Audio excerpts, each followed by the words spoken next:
Hello everybody, Steve the Amateur Historian here, and this is a fresh, hot off the presses, I guess not quite because it hasn't happened yet, episode of Stories with Bacon. Turkey bacon to be exact, because it's far superior in my opinion. Call me a pussy if you want, but I really don't care. Now, the way I do this, if you've never seen an episode of this, and I don't do it that often because I love turkey bacon, but then for like a 2-year span forget it exists. Then I see it at the store one day, get it, and I end up getting it like 2 or 3 times in 1 week. It's the way the brain functions, you know. But essentially what I do is I get this thing going, I get a little spray on there so that the stuff cooperates. Bacon comes off nice and tasty, and I start cooking me up some bacon. I cook up the whole bunch, which is like 22 slices. And while I do that, because it is kind of a time-consuming venture, because you can only do a couple at a time, because I don't have a skillet or anything like that. I mean, there might be one in this house, but I don't know. So because it's such a time-consuming venture, to make it a little bit more fun, I tell you a story that is, you know, hopefully in some way tied to history, but sometimes it's just kind of a story about my life and I guess my life history. But today, it's a combination of the two. It's an experience that I had, a life experience, but it's also in relation to history, interesting places, and this channel. It's the story of my first major kind of long road trip adventure that I took with my girlfriend on her birthday almost exactly 4 years ago. And how that started my love of local history, Pacific Northwest history, Oregon history, Portland history. This was where it really started for me. And about 7 months or so after that adventure, I started my first YouTube channel, posting content that I do post on this channel now. The Amateur Historian. And I don't know what I did, but I think a lot of it's dehydration. When your mouth can get kind of dry and sensitive, but the edges of my tongue are like scratched up. You know, when I talk, I know the edges of my tongue bang against my teeth, and I think that's kind of what's been going on. But yeah, my tongue is a little bit sensitive kind of on the sides today from getting banged up. And talking doesn't really make me feel better, so I'm not doing myself any favors right now. But, you know, cleaning it out however I can and doing all the stuff you need to do to try to help that feel better, because it's not a great feeling. So anyway, so without further ado, I'm pulling out the first 3 slices of bacon, drizzling, and we begin this story. So it was my girlfriend's birthday at the end of January, so it would have been January 2016, tail end of January, and of course this first run, I should actually kick it up to medium, get it warmed up, get this cooking a little quicker. And all we really knew was that we were going to go on some kind of a road trip. We were going to drive down to California. We had a hotel, I think, set, one of those, it was like just north of Eureka, Crescent City, which by the way is, I don't know if it's just at nighttime, but Crescent City is sketchy as hell. We learned that. And then the next night we stayed at a casino just east of Eureka. And we traveled through Eureka, we traveled through the Redwoods. So we knew we were going to be making our way from Portland down to Northern California and ultimately making our way back. But we wanted to think of something to do on that trip. And I don't know if it was more my idea or more my girlfriend's idea. I'm leaning towards saying it was maybe a little bit more her idea. But we decided we should find a bunch of like cool places to zigzag and stop off and see along the way to Crescent City. The objective was leaving Portland early in the day, making it to Crescent City by night. So this is the story of that that adventure. And I'm going to try to, because this is going to take forever to cook, I'm going to try to stick to mostly just the interesting elements of the trip, because we saw like 20-30 things between Portland and Grants Pass, which is a little bit north of the Oregon-California border, and then we hooked off on a highway heading towards that zigzags down into California and comes out right at Crescent City. So we had the focus of there wasn't really a whole lot to see before we reached Salem. And, you know, we saw a few things here and there. We stopped by the state capitol, which is kind of a predictable place to visit when you're trying to hit up iconic spots. And we did all of this research. We went through all these websites to find these historically significant spots, some of which were just prominent, some of which were abandoned, which was really attractive to me. I hadn't really ever done urbex before, and I was kind of having a thirst to start doing it. And we actually had one small urbex experience on this trek, and it was right at the start. And if we didn't have all these other places to visit planned, we probably would have stayed longer. But it's now almost entirely demolished. But the southern end of Salem is known as the Fairview Training Center. I know another local explorer visited there several months ago and said there was only like 4 or 5 buildings left. But it was a massive complex, and it was a hospital and kind of housing for people that were deemed to have mental illness and disabilities. And like so many places, there was a lot of dark stories that came out of this place's history. I do a video, one story starting to bubble up there. In 1979, there was a guy that worked so it wasn't a patient, but he was a guy that worked at the Fairview Training Center, and he lured a girl that was there out to his car and abducted her and assaulted and murdered her around Silver Falls Park, which would be just a little kind of, I think, northeast of the Fairview Training Center. Killed her. Oh, she was like a 19-year-old girl, but she had the developmental status of like, you know, a 7-8-year-old kid. But there was a lot of stuff, you know, sketchy, so it's always been kind of deemed as probably a haunted place. And it was around for so long. It was finally shut down, I think, in 2000, and there's a road that zigzags through an apartment complex, and it stops right, it just dead ends right at the end of the Fairview Training Center. And right next to our car, there was this building there. We actually got out and did a walkthrough of that building. But it was a massive complex. I mean, no matter what direction you looked in, there was some big building there. Now, granted, this was a couple years ago, and a lot of the complex was still there, but even by then, it had been pretty much abandoned for over 15 years, so it had that abandoned look to it. You know, buildings collapsing, windows broken out, some windows boarded up, just very beaten up. But we did go into this one building that turned out to, we later learned was, it was like the laundry facility. It was a building that was primarily this one big room. And there was a couple other rooms attached to it. There was an area that there was a restroom there. And we just walked through it. And it was sketchy. The brief time we were there, it was a very sketchy experience. I know when we were about to walk into the big room, there was this sound. It sounded like somebody dropping a metal tool on a concrete ground. Just a ting. But there was nobody else in there besides us, and none of us had gone into the room yet, and it scared my girlfriend to death. So we don't know what caused that noise, but probably something paranormal, I would think. And, oh gosh, just getting this heat in my face. I need to get some water in me, because that's probably why my tongue's all screwed up. Stay hydrated, kids.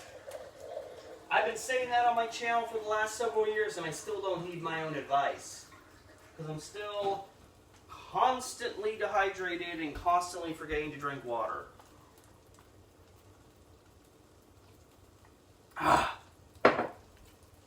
Clean yourself up. So yeah, so it was the laundry building, and I took video of it while we were there. I brought my really nice DSLR camera along with the objective of just taking pictures.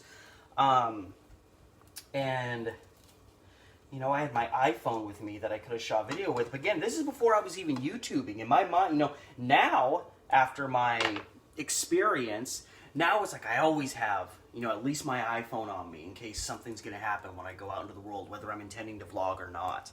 I'm out there and I'm ready. And in this case, I had my iPhone and I could have taken video of these places, but I was in a picture-taking mode. But that was the one time I actually took the camera out and recorded video of us walking through this laundry building and just the kind of dark vibes we felt from it.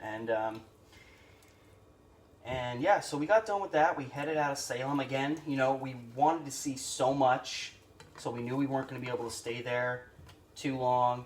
And we started kind of zigzagging in the direction of Corvallis. I know we stopped off in like Independence, which is a really old town. We stopped in Corvallis, saw a few old structures there. I don't think we stopped in Albany, even though Albany has a lot of beautiful history there. But we were always traveling just west of I-5, so we kind of missed Albany and kind of those places. For the sake of seeing stuff that was a little bit more off the beaten trail, and I know in Salem we went to there's this kind of museum area where they have these old mill it was like an old mill of some kind, and like there's houses there that like the people that, you know, worked the mill, or even before then, homes that people lived in. There was a house called the Jason Lee House. I think I only remember that because of the actor Jason Lee. But yeah, there's a Jason Lee House, which is very simple, white structure, you know, 2-story up, roof. But it was built in like 1851, so you know, if you're on the East Coast and you hear 1851, like, oh, that's pretty old, but you don't want to hear something. You want to hear about these things that were built in like the early 1700s that are on the East Coast. But you have to remember, this is the West Coast, in particular Oregon. I mean, Portland, Oregon didn't even become a state till 1859. So, when you find buildings that predate the established date of the creation of the state that you live in, that's pretty impressive. And I know there's this, I really want to go there again and actually do a video. There's a park, I want to say it was a little south of Corvallis, and there used to be a ghost town, I think, on the other side of the highway, but you would drive down into this park, and there were stretches where literally you were surrounded by bogs on each side. And this was winter, this was January. And the water was like right at the street level. And we're driving around, my girlfriend's mom is driving us around in her minivan, and we're just barely staying above the water. Like, it was frightening. And we had a similar event to that later on when we were in California. Hey, cooperate! But while you drove down into this park, there was this old barn that looked like it had been kind of abandoned. There was growth all around it. You couldn't even really get to it. But there was a house there. Right along this little kind of dirt road, you just kind of chugged on through, driving through the park. I don't remember. It was named after whoever lived there, but it was another one of these houses that was built in like the 1850s, and it just was there alone. And the one thing I remember is there was like, maybe there was somebody on the grounds that was, you know, monitoring the park and whatever would go on there. But I remember, you know, this is a house that's like over 150 years old, and I remember looking into the house, and there was no furnishings there. I think it wasn't there it wasn't made up like inside and outside to look the way it did back in the day. It was just the house. So it was like all empty inside. But there was one of those small little heaters, the ones that you just plug in and turn it on, that coils and goes, bah. It was just sitting there plugged in, going. And there was nobody around monitoring the house that we could see. First round done. Finally. And so I remember, whoa! She spark up at me, bitch. And I just remember thinking, like, dude, this is an old house made entirely of wood. The walls are wood, the floor is wood, everything's wood. Why is there this heater just sitting here turned on? You know, if it gets tipped over, something goes awry. I mean, even if it wasn't a heater, even if it was just some random object that was plugged in and not even turned on, it's like, what if that outlet sparks and whoosh, that house is gone? And that house was like the main attraction of that property. So that threw me. And then we continued on, and we kind of were making our way. Again, we were always kind of traveling just west of I-5, so we missed like Albany and places like that. And we ultimately, and of course what sucks is it's winter, so it starts, I mean, by the time we hit Eugene even, it was starting, the sun was starting to set, and we kind of had to start rushing, and we couldn't stop as much on that first day as we wanted.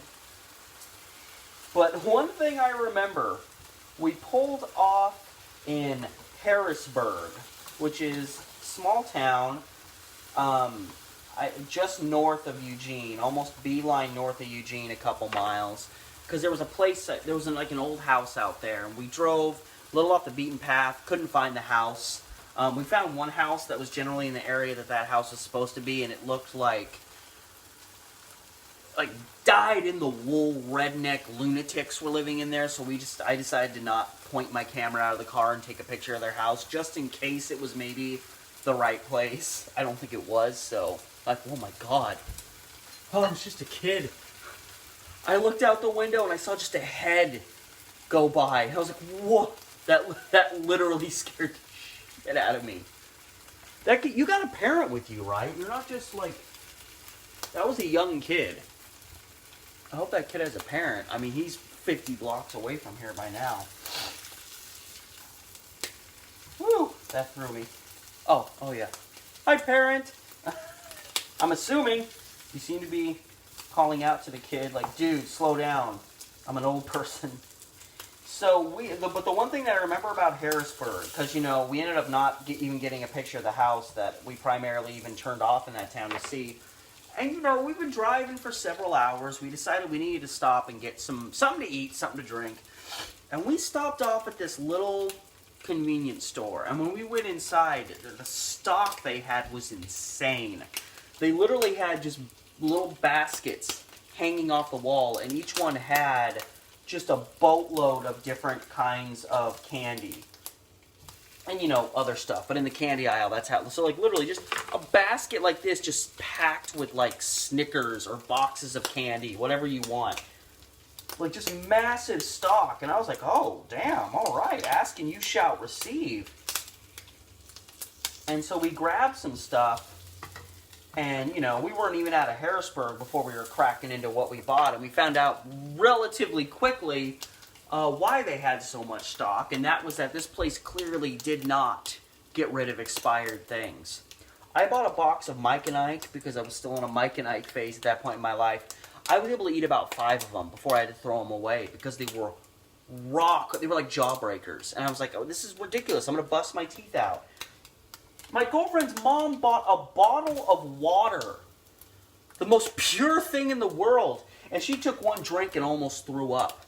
The water was like, it had a horrible taste to it. How expired does, and granted, you know, blame us for not checking the expiration dates, but still, to that store in Harrisburg, how long was that water there for it to literally, like, you can't even drink it without wanting to throw up?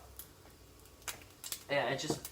Yeah, that was our Harrisburg. That's actually one of the, like, that's a point of reference to us now. If, like, one of us eats something, oh shit. If one of us eats something and it's like a lot grosser than we expected, we'll make that convenience store out in Harrisburg reference. Not joking. So even, you know, years later, that's still like a reference point for us. So we pretty much had to stop by the time we got to Grants Pass a little while later because we got nothing out of that store. And we did stop in Eugene briefly. I know we went and saw the home of Wayne Morse, I think it was Wayne Morse, who was known for doing, during like the Vietnam War, I think, he staged this extremely long filibuster in relation to it, so he kind of gained notoriety from that. And we saw the house, the property was beautiful property. And then the last place we really stopped at before, you know, hitting Grants Pass and getting something to eat again and then kind of turning off the highway, the last place we really stopped at to see anything was Cottage Grove. And Cottage Grove's really cute. It's just south of Eugene. It's got this really great history vibes to it. You know, even the downtown area is it's almost all just old historic looking buildings. And they have a massive mural dedicated to Buster Keaton and his 1927 film, The General, which is an iconic silent film, a big chunk of which was filmed in and around Cottage Grove, and there's like an iconic moment where there's a big train crash with a bridge. And I've always wanted to go see that spot, but unfortunately I looked it up and it's private property. So the best I could get was a general Google Maps view down onto the approximate spot where this bridge had been built so they could crash their train. And yeah, even by the time we reached Cottage Grove, it was getting dark outside. So it was dark by the time we got to Grants Pass. And we had to take this highway straight from Grants Pass to Crescent City. And it's fine for a while. We maneuver through Grants Pass, but we finally get out to where we're on the open road. And it's like, we pass like 4 or 5 towns between there and Crescent Grove, and it's a really long drive. It's probably, I don't know, 70, 80 miles, something like that. Maybe more like 50 or 60, but it's a decent drive. And we passed like, again, like 4 or 5 nothing towns along the way. And after we passed like that last real town, before you've got like 20 miles or something of just nothing, just highway, this massive fog rolled in. And we are driving on a highway that I don't remember seeing any guardrails. All I remember was it would get real dense fog, like you can see maybe 20, 30 feet ahead of you. And then it would fade, and then it would come back, and then it would fade. It would come back real quickly to scare the shit out of you. And literally, so you could barely see half the time. And all I remember was I would look out my window on the passenger side of the car, and I could barely make out that there was like, you know, there was rocks, and there was like, you know, there was a rock wall here, like, we're fine, there's nothing there. But whenever I looked out the driver's side, it was pitch black. I honestly think there was just a drop-off. And I don't remember seeing railing along the way. So there was a constant sense that my girlfriend's mom lost her focus for a second. We were going to go flying off the edge. And that's the worst kind of way for that to happen, because it's pitch black outside. You go over a cliff's edge, you can't even see the ground below coming. You're just suddenly going to hit the ground, and boom, you're dead in the darkness. One of the most frightening highways I've ever been on. A lot of those highways, Southern Oregon, Northern California, are scary as hell and don't have railings, and they all should. And there's a drop-off, and there's a cliff, and there's a river or something below. Have a damn railing. I don't care how rural you are. So we make it to Crescent City, and damn, like, we stayed at a hotel. The hotel was nice, but just sketchy people walking the main drag. There was a liquor store sharing the parking lot with the hotel we were at, and there was just these 4 or 5 sketchy dudes just kind of lingering around it. So we decided to go to get some dinner. We got some Taco Bell. There was a Taco Bell like 2 blocks away. And literally, there were people just loitering in front of the Taco Bell. There's like these zombies walking around. It was legitimately sketchy. Like, it was one of those things where we got back to our hotel room, and before I was thinking about anything else, I was thinking, lock the door. Just lock the damn door.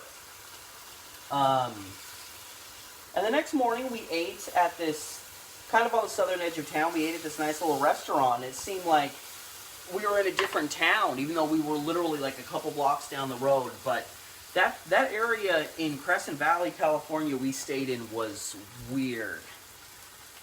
And then started our first like full day of the trip, because we spent the first day leaving home, driving down. This was one full day in California, and then the next day, after staying at the casino, we left to come home. And it was my girlfriend's 21st birthday, so we stopped off at a Mexican restaurant in Eureka. In Eureka, talk about beautiful freaking architecture.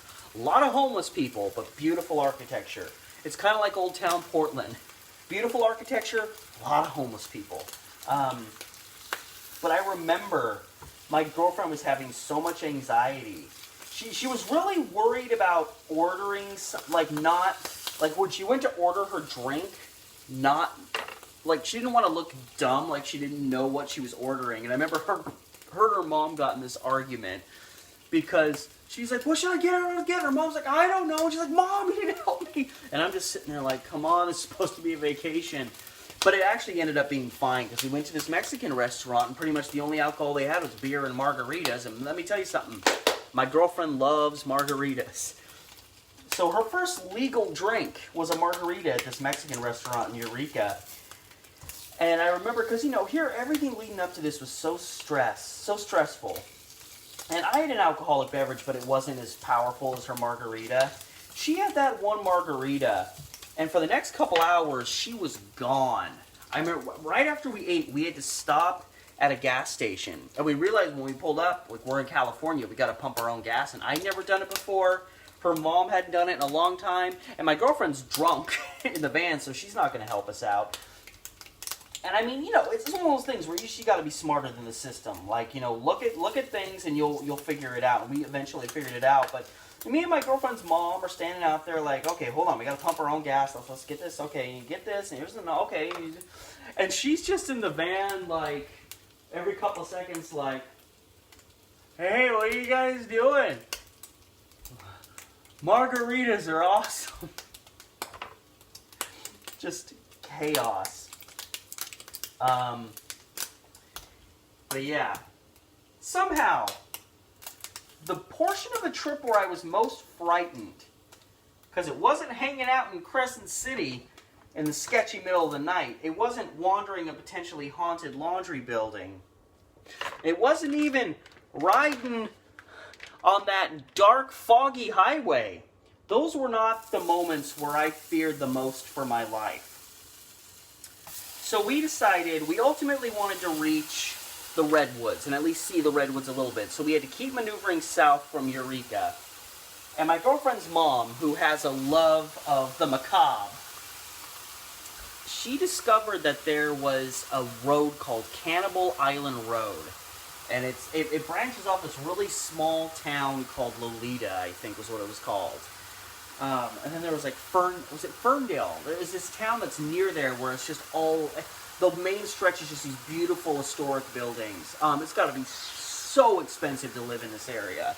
But our main objective was we had to find this Cannibal Island Road. And we find it, and we turn down it. And essentially we go down, we go up because we're on this bridge, this kind of ramped up bridge over something. And then the road dips down, and it's just like I was talking about before, where each side you're just lined with marshes and floodwaters, essentially. And the water is right at street level. There's a few places where literally there was about that much water on the roadway. And we're in a minivan, we're in a family mobile toting along the way, and each time we splashed through, you know, about half a foot of water, I'm like, you know, it's a narrow straightaway street going straight to the beach, and I'm like, you know, I hope we don't get stuck at some point, and I'm hoping we're able to find a point to turn around, ultimately. And we were just going to be cool and just kind of ride it till it reached the beach, and then, you know, that's essentially where the road ends. We, you know, turn around and come back.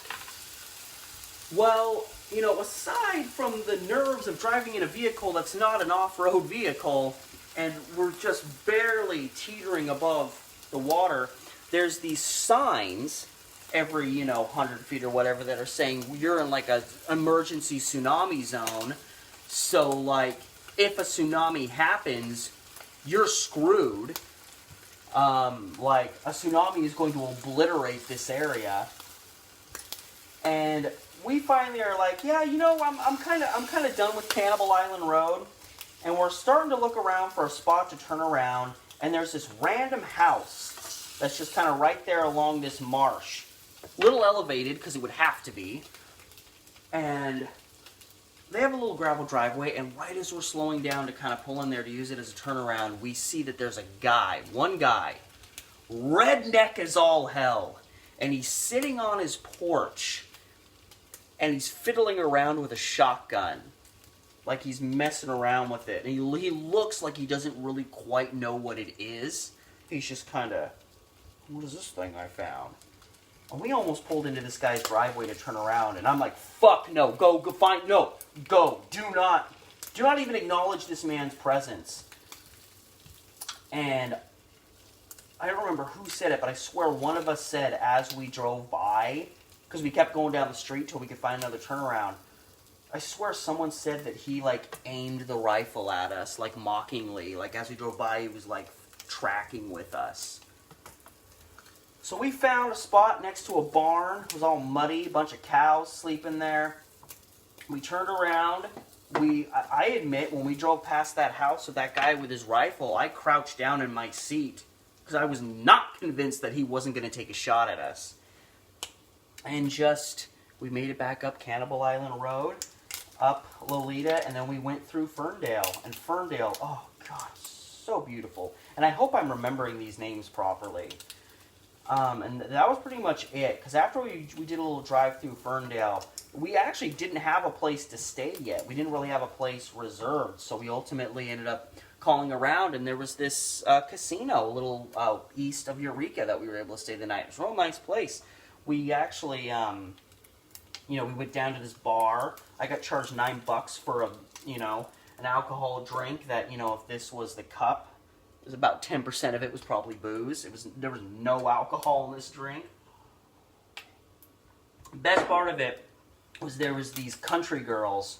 Obviously, it was one of the girls. It was her birthday. And they were all doing really bad karaoke, singing this freaking garbage. And there was this kid sitting there with him. You can tell he did not want to be there. He was just kind of slumped in his chair. A little bit of acne on his face, and he was wearing one of those wolf shirts. Like, did not fit in with this group dynamic.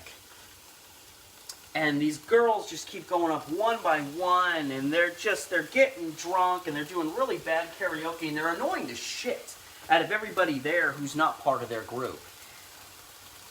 And so then finally her brother decides to go up, and he's just real stiff and real just kind of, and his name was Chris. We remember this, Chris.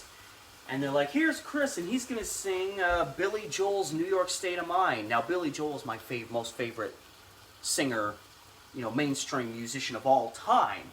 So I'm like, great. These bitches are annoying me. Now her frumpy brother's going to go up there and frickin' botch a song by my favorite singer. And I'm sitting there with my drink, and I'm like, I'm about ready to leave. I'm pissed.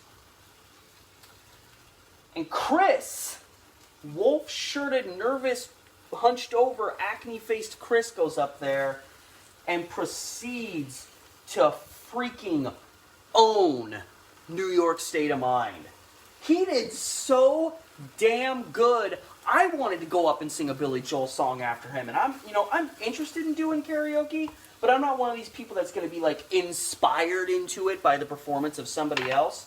But this guy went up there, stiff, nervous, holding the mic like this, and sang like a damn angel. And that song is not easy to sing. You gotta have some pipes. You gotta really make it pop, Some folks like to get away, take a holiday from the neighborhood. You gotta get up and down like that. You gotta get into it. And he killed it. High point of our stay at that casino, because I don't remember winning any money there, which means I probably didn't. We stayed the night, we packed up, and we decided to head up the coastline to come home. So we were going to drive all the way up California, into Oregon, up the Oregon coast, till we could hit a highway bringing us back to Portland. And one of the things, we saw, a few cool things here and there along the way, but one of the things I remembered, and this is topical because the Iowa caucus just happened, the 2020 version, well, the drama that had. The Iowa caucus for 2016 happened while we were driving home, so that became like a major distraction to us. We were tracking with the results. We stopped off at the Rogue Brewery in Newport, and we had a great meal, but the whole time I was scanning, the results. And we finally hit a highway to turn off. We're on our way home. We're maybe about 40 miles from home. We decided to stop off at the Spirit Mountain casino. And, you know, just real quick, just gonna, you know, hang out, gamble for maybe 10 minutes. And all of a sudden, my girlfriend's mom starts feeling just horribly, horribly sick. She has to run to the restroom. She's not coming out. My girlfriend goes in. I'm lingering out here not knowing what's going to happen. We don't know what's going on, but she's not doing well. We think it was maybe some of the stress of the whole trip. It was a lot to kind of take on. And, sorry, duty calls. And yeah, we ended up having to, she had to call her husband. They had to drive out. And we had to call an ambulance, and she had to be taken to the closest hospital, which would have been in McMinnville. So they could take, and you know, it was, I mean, it was getting late. It was like almost midnight. And, you know, apparently after midnight, hospitals don't give a shit about you. And she literally, they did a few tests. They gave her this drug that she was having a terrible reaction to, and she was starting to, like, freak out. And there were, like, 3 or 4 people out in the lobby just weren't reactive, didn't care. I had to step out and be like, hey, we have a problem in here.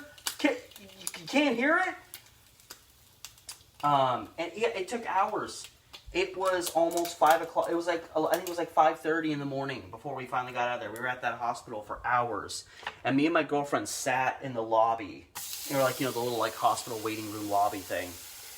Watching repeat news reports. It's the end of the bacon. Of the Iowa caucus, because it was the Democrats and the Republicans were both having a primary race because Obama was finishing his second term, so he couldn't run again, so we had to have a Democratic and a Republican one. Just sitting there for hours. I got a horrible headache, probably from not sleeping, not drinking water. I was wiped, and we were all wiped out apparently by the end of that trip.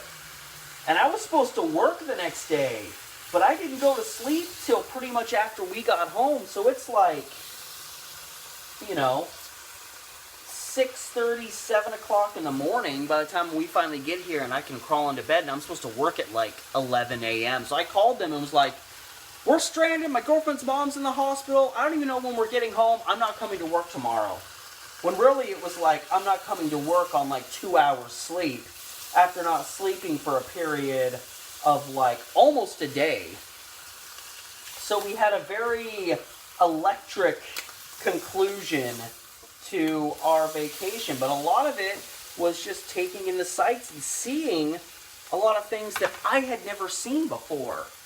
And it really sparked that interest in seeing old historic places, finding old abandoned places, getting my urbex on, which I need to start doing more because I haven't really done that much in the last 2 years. But it just sparked all of that appeal. And in the aftermath of that trip, you know, because me and my girlfriend we didn't have a car, we couldn't go on big trips like that whenever we wanted, but we did the next best thing, which was we started doing trips into downtown. And I would bring my camera, and it would be like a mini trip like, you know, that one. And I didn't really know downtown Portland that well. Now I know it like the back of my hand, but I didn't really know the structure of it. I didn't really know where certain parts were. I didn't really know where it ended. And of course, I've been vlogging there ceaselessly the last couple years, but before this channel even came along, I was doing that with my girlfriend, and I got to really first start knowing the city of Portland that way.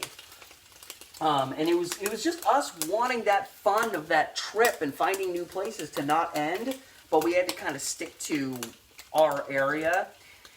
And, you know, and I would take all these pictures, and it finally dawned on me, you know, it got to the summer, and I was going to make this documentary film called, like, Gems of Portland. And it was all these really cool historic spots that weren't really all that well known. They didn't have the notoriety that, like, Union Station, Pioneer Courthouse Square would, and places like that.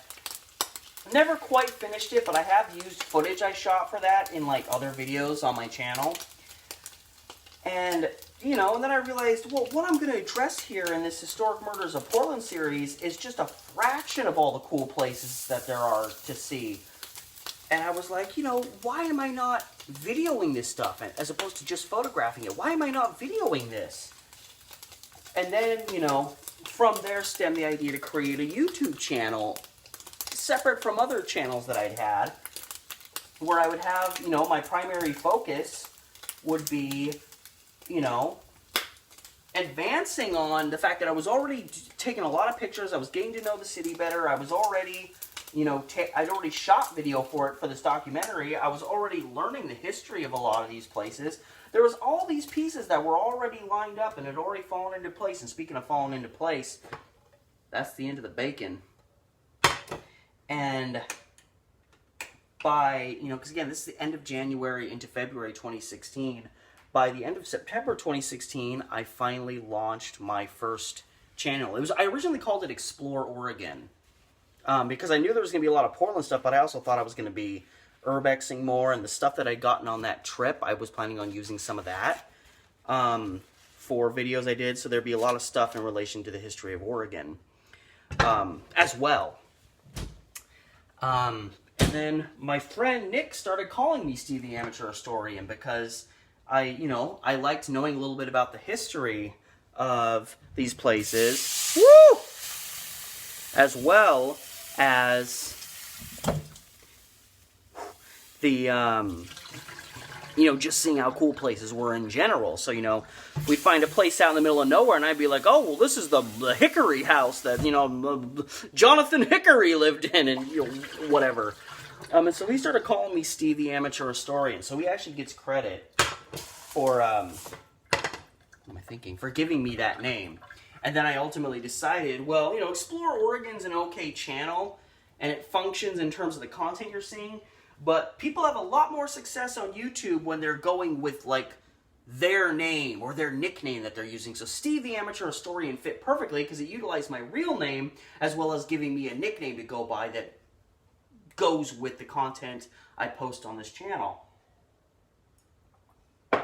So I changed my old channel to Steve the Amateur Historian, then got rid of it, and then a couple months later was gonna just make, this channel was really just gonna be an archive channel for some of the stuff on my old channel, and then I realized I can't stop doing this stuff. I love it too much. Oh, hello, kitty. Hello. Probably shouldn't be doing this, but when in Rome. Hey, hey, hey, hey.